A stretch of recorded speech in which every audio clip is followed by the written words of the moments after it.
নমস্কার, সিটিভিএন এর পডকাস্টে আপনাদের সকলকে স্বাগত। আপনাদের সঙ্গে রয়েছি আমি বৃষ্টি। আজকে আমাদের আলোচনার বিষয় মোস্ট কমন উইন্টার ডিজিজেস। এটা নিয়ে আমরা আজকে আলোচনা করব। আমি জানি বিষয়টা শুনতে এত বড়, এই 10 মিনিটের আমাদের পডকাস্টে কতটা আমরা কভার করতে পারবো আমরা জানি না, কিন্তু খুব সংক্ষেপে বিষয়টা নিয়ে আলোচনা করব।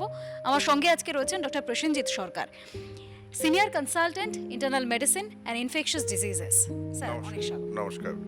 আমি শুরুতেই যেটা বললাম যে টপিকটা আমরা আজকে বেছেছি সেটা 10 মিনিটে কখনো কভার করা পসিবল নয় একদম। কিন্তু তাও এই যে ইনফেকশাস ডিজিজেস, আমি একটা ছোট্ট করে বলি যে তোমার ইনফেকশাস উইন্টার ডিজিজের মধ্যে তো অনেক কিছু আসে।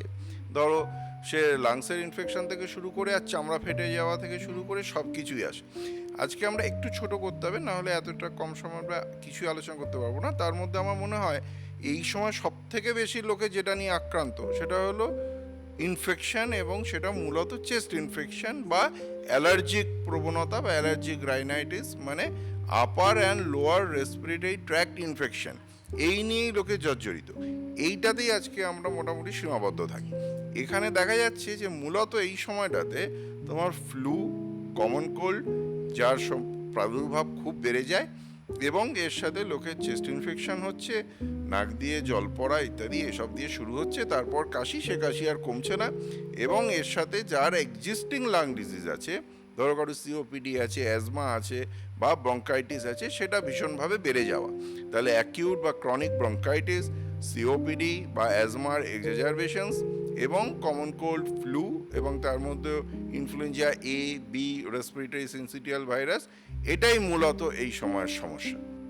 কিন্তু এই যে সমস্যাগুলো, এতগুলো সমস্যার কথা তো আপনি বললেন, এগুলোকে ডিফারেন্সিয়েট কিভাবে করা হয়? এক্স্যাক্টলি। এই সময় প্রথম জিনিস যেটা বুঝতে হবে, দেখো যে সবারই অল্প বিস্তর যেটা হয়, নাক দিয়ে জল পড়ছে বা নাকটা বন্ধ হয়ে আছে, তো সব সময় মনে হচ্ছে যে ব্রিদিংটা লেবার্ড, মানে আমাকে একটু এফোর্ট দিতে হচ্ছে নর্মাল শ্বাস নেওয়ার জন্য বা ছাড়ার জন্য। এই জায়গাতে সব থেকে ইম্পর্টেন্ট দুটো জিনিস, যদি কারোর মনে হয় বুকটা ভারী লাগছে বা চেস্ট হেভিনেস, সব সময় সেটা হার্টের রোগ না লাংসের রোগ, এই ডিফারেন্সিয়েশনটা খুব ইম্পর্টেন্ট। কারণ দুটোই খুব ইম্পর্টেন্ট, কিন্তু হার্টের রোগ হলে সেখানে সময়টা খুব কম, তো ন্যাচারালি এটাকে ডিফারেন্সিয়েট করতে হবে। আর লাংসের ক্ষেত্রে তো ডেফিনেটলি তার একটা সুনির্দিষ্ট চিকিৎসা দরকার। তাহলে এটাকে ডিফারেন্সিয়েট করতে গেলে কয়েকটা হিস্ট্রি খুব ইম্পর্টেন্ট। এক নম্বর হলো শুরু যখন হচ্ছে তার এই সমস্যাটা, তার আগে সর্দি, কাশি, নাক দিয়ে জল পড়া ইত্যাদি এগুলো দিয়ে শুরু হচ্ছে কিনা, এগুলো বেসিক লক্ষণ। হ্যাঁ, সেটা যদি হয় তাহলে সেটা ফ্লুয়ের লক্ষণ। বা আমরা কমন কোল্ড হয়তো হলো, নাক দিয়ে জল পড়ছে, চোখ জ্বালা করছে, চোখ দিয়ে জল পড়ছে, এর সাথে টেম্পারেচার এলো, হাই গ্রেড ফিভার হলো, গলাটা ধরে গেল, শোর থ্রোট হলো, গলায় ব্যথা, তাহলে আমরা এটা বুঝলাম যে এটা ফ্লুয়ের লক্ষণ। এটাকে একটা আলাদা নোমেনক্লেচার করা হয়েছে, আগেও আমরা আলোচনা করেছিলাম তোমাদের চ্যানেলে, যে ইনফ্লুয়েঞ্জা লাইক ইলনেস। তাহলে ইনফ্লুয়েঞ্জা লাইক ইলনেস বা ফ্লু সিমটমস যখন হলো, তাহলে আমি বুঝলাম যে এটা একটা ইনফেক্টিভ অরিজিনে হচ্ছে। সেখানে সেটা ভাইরাল হোক, পরবর্তীকালে ব্যাকটেরিয়াল হোক, যাই হোক, এই ফ্লু যখন হচ্ছে তখন আমি যখনই বুকে চাপ লাগছে বা ভারী হচ্ছে, অবশ্যই আগে আমি ভাববো যে আমার শ্বাস নালীতে কোনো অবস্ট্রাকশন হচ্ছে কিনা। তাহলে এক্সিস্টিং ডিজিজ থাকলে সিওপিডিটা বেড়ে গেল, বা নতুন হয়তো ছিল না কিন্তু শুধুমাত্র ব্রঙ্কাইটিস, এর মানে হলো ব্রঙ্কিয়াল ওয়ালের ইনফ্লামেশন, তার মানে শ্বাসনালীর শেষ প্রান্তে গিয়ে ওগুলো ফুলে যাওয়া, প্রদাহ হওয়া। আমাদের হাতে কোথাও একটা চোট লাগলে হয়তো লাল হয়ে যেমন ফুলে যায়, এখানেও সেরকম ইরিটেন্ট। এই সময় নানা ধরনের এয়ার পলিউটেন্ট, নানা ফগ বা কুয়াশাতে অ্যাট্রাক্ট হচ্ছে, এয়ার ভারী হয়ে যাচ্ছে, এমনিতেই ওয়েদারের জন্য ড্রাই থাকছে। টেম্পারেচার কম থাকলে মেন সমস্যা হলো শ্বাসনালী ড্রাই থাকে, বডি আবার ওটাকে হিউমিডিফাই করার চেষ্টা করে। এই যে টানাপোড়েন, এখানে গিয়ে শ্বাসনালীর মধ্যে একটা ইনফ্লামেশন হয়, ফুলে যায়, প্রদাহ হয়। তো ন্যাচারালি যদি কারু তার জন্য এই শাঁসা করে আওয়াজ হয়, যেটাকে আমরা হুইজ বলি, বা কেউ হয়তো বুঝতে পারছি আমরা বসে বসে হাঁপাচ্ছে, এবং তার প্রত্যেক বছরই শীতের সময়টা হয়, তাহলে অবশ্যই সেটাকে আমরা রেসপিরেটরি ইলনেসের কথা ভাববো। এবং শুধু ক্লিনিক্যাল প্যারামিটার্সের উপর থাকলে তো হবে না, কিছু ইনভেস্টিগেশনের সহায়তা আমাদের নিতে হবে। ও দরকার পড়লে কিছু ইনফ্লুয়েঞ্জা প্যানেল বলে হয়, সেখানে আমরা ইনফ্লুয়েঞ্জা এ, বি, রেসপিরেটরি সিনসিটিয়াল ভাইরাস, এটাকে আলাদা করতে পারবো। একটা চেস্ট এক্সরে অন্তত বেসিক মিনিমাম করলে নিউমোনিয়া আছে কিনা দেখতে পারবো, এবং যদি দরকার পড়ে তাহলে আমাদের ইকোকার্ডিওগ্রাফি ইত্যাদি এগুলো করতে হবে, এবং লাংসের জন্য পালমোনারি ফাংশন টেস্ট ইত্যাদি করতে হবে। আচ্ছা, এই টেস্টগুলো তো হলো, তার একটা বেসিক কাজ হলো, কিন্তু পরবর্তীতে চিকিৎসাটা তো এই প্রত্যেকটা রোগ এত ভার্স্ট বিষয়। এখানে চিকিৎসাটা খুব সংক্ষেপে একটা জিনিস মনে রাখতে হবে, সেটা হলো আমাদের যখনই শ্বাসনালী শুষ্ক হয়ে যাচ্ছে বা ড্রাই হয়ে যাচ্ছে আমাদের টেম্পারেচার কমার জন্য, প্রথম জিনিস দরকার সেটা রিভার্স করা। তাহলে রিভার্স করতে গেলে আমাদের হাইড্রেট করতে হবে। আমরা অনেকক্ষণ কথা বললে যেমন দেখো গলা খুসখুস করে বা কাশি হয়, তো এটাই তো বেসিক্যালি আমাদের শুকনো হয়ে যাওয়া। এটাকে আগে হাইড্রেট করতে হবে।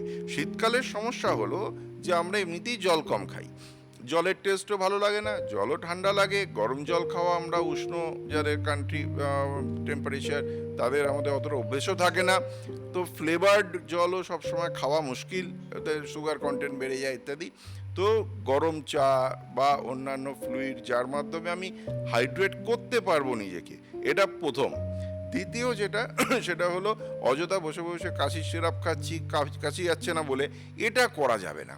কারণ আগেও আমরা আলোচনা করেছি এই চ্যানেলে অন্য অনুষ্ঠানে, যে কাশির জন্য কাফ সিরাপ খাওয়া, এটা আজকাল শুধুমাত্র পোস্ট অপারেটিভ কাফ ছাড়া এর খুব একটা কোনো রোল নেই, এবং কিছু ক্ষেত্রে ক্ষতিকারকও বটে। কারণ কারুর যদি ব্যাকগ্রাউন্ডে অ্যাজমা বা সিওপিডি থাকে, তাকে কাপটাই হলো তার প্রোটেক্টিভ রিফ্লেক্স, তার কাপ সিরাপ দিয়ে কাপটা যদি আমি সাপ্রেস করে দিই তাহলে তার শ্বাসকষ্ট হবে, তাহলে সেখানে তাকে ব্রঙ্কো ডায়ালেটেশন করতে হবে, সেটা ইনহেলেশনাল থেরাপির মাধ্যমে। কখনো সেটা হতে পারে আমাদের ইনহেলার বা রোটা ক্যাপ বা নেবুলাইজার। তাহলে মোদ্দা কথা, প্রথমে হাইড্রেশন, দ্বিতীয় ব্রঙ্কো ডায়ালেটেশন, জ্বর আসলে প্যারাসিটামল। কারণ পুরো শীতটা অযথা বসে বসে অ্যান্টিবায়োটিক খেয়ে কাটিয়ে দিয়ে কোনো লাভ নেই, কারণ বেশিরভাগ ক্ষেত্রেই এটা হচ্ছে ইরিটেন্সের জন্য, সেটা এয়ার পলিউটেন্সের জন্য, সেটা শুকনো হয়ে যাওয়ার জন্য, এই রাস্তায় কেউ পাতা পড়াচ্ছে, ফিউমস তৈরি হচ্ছে, সেটাও ইরিটেন্ট। তাহলে অ্যান্টিবায়োটিক অযথা না খেয়ে প্যারাসিটামল খেতে হবে, হাইড্রেট করতে হবে, ব্রঙ্কো ডায়ালেটেশনের হেল্প নিতে হবে, এবং ডাক্তারের কাছে যেতে হবে দরকার পড়লে। এখন আমরা জানি মানুষের স্বভাব, দরকার পড়লেই একটু চলে গেলেন, কাফ সিরাপের নাম মুখস্থ, অ্যান্টিবায়োটিকের নাম মুখস্থ, আর নিয়ে নিচ্ছি মানে আমি সুস্থ থাকবো ভেবেই নেওয়া হচ্ছে। একদম, মানে কাফ সিরাপ আর অ্যান্টিবায়োটিক এই দুটো একটা অদ্ভুত কম্বিনেশন, মানে এটা একটা প্যাকেজের মতো হয়ে গেছে, মানে এটা হলে এটা দুটো একসাথে খেয়ে নিলাম। তো ব্যাপারটা এরকম একদমই নয়, কারণ আমাদের এই যে ছোট ছোট কফের টুকরো আটকে থাকে, বেরোতে চায় না, তো এইটাকে ফ্লেম বলা হয়। একেও বেসিক্যালি ক্লিয়ার করতে গেলে প্রথম দরকার হাইড্রেশন, তাহলে হাইড্রেশন ভীষণ ইম্পর্টেন্ট, যেটা শীতকালে ল্যাকিং হয় না। দ্বিতীয় যেটা সেটা হলো যে আমার জ্বর আসছে, মাথা ধরছে, যাই হচ্ছে, আমাকে প্যারাসিটামল প্রথমে খেতে হবে, এবং আমাকে ব্রঙ্কো ডায়ালেটেশন নিতে হবে, মানে হেল্প নিতে হবে। এরম নয় যে আমি একবার ইনহেলার বা নেবুলাইজার নিলাম মানেই আমাকে সারা জীবন নিতে হবে। আবার এটাও ঠিক যে যদি আমার দরকার পড়ে তাহলে আমাকে সারা জীবনই নিতে হবে, কিন্তু সেটা যদি কাফ অনেক দিন ধরে থাকছে বা কিছু, তাহলে কাফটা কমে যাওয়ার পরে আমাকে পিএফটি বা পালমোনারি ফাংশন টেস্ট পরীক্ষার মাধ্যমে আমার লাংসের অবস্ট্রাকশন কিছু আছে কিনা বা অ্যাজমা বা সিওপিডি আছে কিনা সেটা আমাকে জানতে হবে। আর আমি একদম একটু ছোট্ট করে জানতে চাইবো যে প্রতিরোধের বিষয় কি আছে, কারণ শীত আসছে বা শীত যাচ্ছে, দুটো সময়তেই এই বিষয়গুলো থাকে আমাদের সাথে। মানে শীত তো আর এক বছর এলো আর আসবে না এরকম হবে না, আর আমরা আশা করি যেন একদম শীত মানে এলোই না এরকম যেন না হয়। তো মোদ্দা কথা হলো প্রতিরোধের প্রথম যেটা সেটা হলো আমাদের কিছু মিসকনসেপশন আছে, যে আমরা শীত মানেই হলো ঘরতে জানলা দরজা বন্ধ এবং আমরা ঘর থেকে বেরোচ্ছি না, সবাই একসাথে বসে আছি কাছাকাছি, তো এই যে একই জায়গায় অনেক লোক থাকা ইত্যাদি, এগুলোই ট্রান্সমিশনের মেন রুট। তাহলে আমাদেরকে ঘর থেকে বেরোতে হবে, সূর্যের আলো ঘরে ঢুকতে দিতে হবে, একদম সকালে উঠে না খুললেও দরজা জানলা একটু বেলার দিকে খুলতে হবে, এবং উপযুক্ত জামাকাপড় পরে আমাকে ঘরের বাইরে বেরোতে হবে, হাইড্রেশন প্রপার মেনটেন করতে হবে, এবং কিছু এক্সারসাইজ করতে হবে। সারাক্ষণ এই সময় মানুষ লেথার্জিক হয়ে যায় একটু, কিন্তু শীত তো ভালো সময়, এটাকে ক্যাপিটালাইজ করতে হবে। এই সময় এক্সারসাইজ মানে টলারেন্স অনেক বেশি থাকে মানুষের, এটাকে কাজে লাগাতে হবে, এবং এটা একটা মাইন্ড গেম, বেসিক্যালি মাইন্ডসেটটাকে চেঞ্জ করতে হবে। শীত মানে শুধু ঘরে বসে বসে জাঙ্ক ফুড খেলাম আর লেপের তলায় ঢুকে মোবাইল দেখলাম, এটা ঠিক নয়। বেসিক্যালি এটাকে কাজে লাগানো খুব দরকার। আর একটা ইম্পর্টেন্ট যেটা, সেটা হলো যেহেতু সময় অল্প তাই এক লাইনে বলা, সেটা হলো যদি কারো ব্যাকগ্রাউন্ড ডিজিজ থাকে, অ্যালার্জিক প্রবণতা থাকে, তার উপযুক্ত ভ্যাকসিনেশন শীত আসার আগে বা তার শিডিউল টাইম অনুযায়ী করে নিতে হবে। লোকের কিছু কিছু ধারণা আছে যে ভ্যাকসিন আজকে নিলাম তো আজকে রাত থেকেই আমার প্রোটেকশন, তা তো হবে না।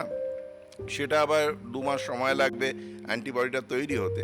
তাহলে আইদার তার শিডিউল মেনটেন করে নেওয়া, অথবা উপযুক্ত সময় শীত আসার আগে থেকে প্রিপেয়ারনেস, দ্যাট ইজ ইম্পর্টেন্ট। একদমই। তাহলে আমরা জানি মানে 13 বছর পর যে এই ধাক্কাটা শীতের, যে 10 ডিগ্রির ঘরে নামলো, এই সময়টায় মানুষের হাইড্রেশন প্রচণ্ড পরিমাণে দরকার, সব সময় দরকার। আর ডক্টর যা যা বললেন সেই মতো জীবনযাপন করুন, নিজেরা অনেকটা সুস্থ থাকুন, ভালো থাকুন। আর আজকের জন্য আমাদের এই অনুষ্ঠান এই পর্যন্তই। ধন্যবাদ, নমস্কার স্যার।